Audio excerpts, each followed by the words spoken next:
మరో breaking news చూస్తున్నాం. యాదగిరిగుట్ట కొండపైకి ఆటోలు పునః ప్రారంభమయ్యాయి. ఈ మేరకు ప్రభుత్వ విప్ ఎమ్మెల్యే బీర్ల ఐలయ్య జెండా ఊపి ఆటోలను ప్రారంభించారు.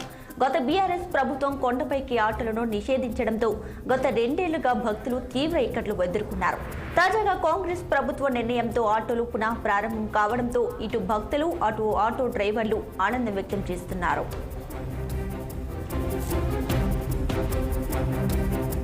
ప్రభుత్వం ఇచ్చిన హామీ మేరకు యాదాద్రి కొండపైకి ఆటోలను అనుమతించారు. ఇందుకోసం మొదటి ఘాట్ రోడ్ వద్ద సిద్ధం చేశారు. 2 ఏళ్ల నుంచి ఆటోలను కొండపైకి అనుమతించకపోవడంతో సుమారు 257 మంది కార్మికులు జీవనోపాధి కోల్పోయారు. గత ప్రభుత్వంలో కొండపైకి ఆటోలు అనుమతించాలని ఆటో కార్మికులు సుదీర్ఘకాలం ఆందోళన చేశారు. కాంగ్రెస్ పార్టీ అధికారం రాగానే ఆలేరు ఎమ్మెల్యే ప్రభుత్వ విప్ బీర్ల ఐలయ్య కార్మికుల సమస్యలు సీఎం రేవంత్ రెడ్డికి విన్నవించగా సానుకూలంగా స్పందించారు. ఈరోజు ఒక శుభదినం. గత ప్రభుత్వం యాదాద్రి అభివృద్ధి పేరు మీద ఎన్నో కుటుంబాలను చిందరవందరం చేసి ఇవాళ యాదాద్రికి ఎవరైతే సహకరించిరో యాదాద్రిలో గత 40 సంవత్సరాల నుంచి కూడా 50 సంవత్సరాల నుంచి స్వామివారిని నమ్ముకొని ఇక్కడ జీవిస్తున్నటువంటి ఆటో కార్మికులు కావచ్చు, దుకాణదారులు కావచ్చు, ఇండ్లు కోల్పోయిన కావచ్చు, భూములు కోల్పోయిన కావచ్చు, ఉపాధి కోల్పోయిన కావచ్చు, ఇలా అన్నమో రామచంద్ర అనే విధంగా టీఆర్ఎస్ గవర్నమెంట్లు ఉంటే అప్పుడున్నటువంటి టీఆర్ఎస్ గవర్నమెంట్లో ఎన్నో అభివృద్ధులకు మా సొంత ఆస్తులు పడగొట్టుకున్నా ఇక్కడ కొండ అభివృద్ధి అయితే మాకు కొండ కింద ఉపాధి దొరుకుతుంది, స్థానికంగా ఉద్యోగ అవకాశాలు దొరుకుతాయి, మా ఆటో కార్మికుల బత్తం, దుకాణదారుల బత్తం, ఎంతోమంది యాత్రికులు వస్తే వాళ్ళ సేవలు చేసుకుంటే మా పూట గడుస్తుంది అనుకుంటే ఈ 4 ఏళ్ల కాలంలో అభివృద్ధి పేరు మీద స్థానికంగా సుమారు 1000 కుటుంబాలను చంద్రవందనం చేసినటువంటి ఈ టీఆర్ఎస్ బీఆర్ఎస్ ప్రభుత్వానికి బుద్ధి చెప్పే విధంగా ఇక్కడ యాదగిరిగుట్టలో 180% కాంగ్రెస్ పార్టీకి ఆస్వాదించి ఓట్లేసిన ప్రజలకు నా 2 చేతులు జోడించి నమస్సుమాంజలు తెలియజేస్తున్నా.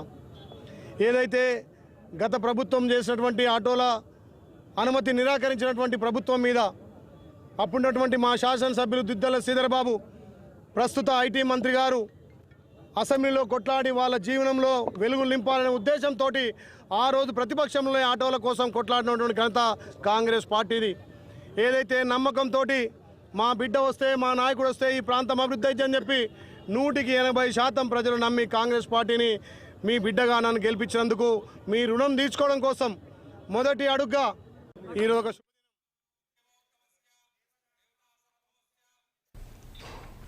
ఇక ప్రభుత్వ ఆదేశాల మేరకు ఆటోలను జిల్లా కలెక్టర్ ఆలయ ఆధ్వర్యంలో బీర్ల ఐలయ్య స్వామివారి పాదాల వద్ద పూజలు చేసి జెండా ఊపి ప్రారంభించారు.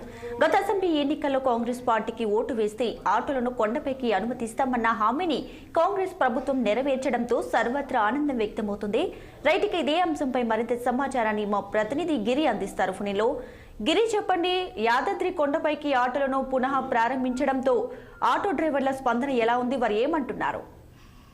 నమస్తే. యాదాద్రి ప్రధాన ఆలయం పునర్నిర్మాణం ప్రారంభమైన తర్వాత అప్పటి కేసీఆర్ ప్రభుత్వం ఆటోలను కొండపైకి నిషేధించడం జరిగింది. దీంతో అప్పటి నుంచి ఆటో డ్రైవర్లు నిరాహార దీక్షలు చేపట్టారు. ఇప్పటి వరకు గత అసెంబ్లీ ఎన్నికల్లో కాంగ్రెస్ పార్టీకి ఓటు వేస్తే ఆటోలను కొండపైకి అనుమతిస్తామన్న బీర్ల ఐలయ్య ఆ హామీ మేరకు ఈ రోజు కొండపైకి ఆటోలను అనుమతి కోసం పోలీసులతో రివ్యూ మీటింగ్లు, ఉన్నత అధికారులతో రివ్యూ మీటింగ్ పునరుద్ధరించారు. దీంతో 2 సంవత్సరాల నిరాహార దీక్షలు ఆటో డ్రైవర్లు చేపట్టడం జరిగింది. అంతేకాకుండా కొండపైకి ఆటోలను అనుమతించిన తర్వాత ఈ రోజు ఆటో కార్మికులు, ఆటోకు సంబంధించిన కుటుంబ సభ్యులందరూ ఆనందం వ్యక్తం చేస్తున్నారు. గిరిక, అంతేకాదు ఇక గత బీఆర్ఎస్ 2 ఏళ్ల కాలంలో కూడా చూసుకున్నాము. ఇటు ఆటో డ్రైవర్లే కాదు, భక్తులు కూడా అనేక ఇబ్బందులు పడినటువంటి పరిస్థితి కూడా కనిపించింది.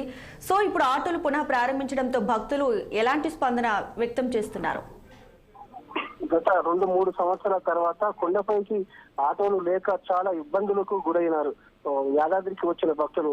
అంతేకాకుండా యాదాద్రికి వచ్చిన భక్తుల తర్వాత చిన్న చిన్న ఇబ్బందులకు గురైనట్టుగా మనకు భక్తులు కూడా ఆవేదన వ్యక్తం చేశారు గతంలో కూడా. ఇప్పుడు భక్తులు కూడా ఆనందం వ్యక్తం చేస్తున్నారు ఆటోలు కొండపైకి అనుమతించిన తర్వాత. Right Giri, thanks for the updates.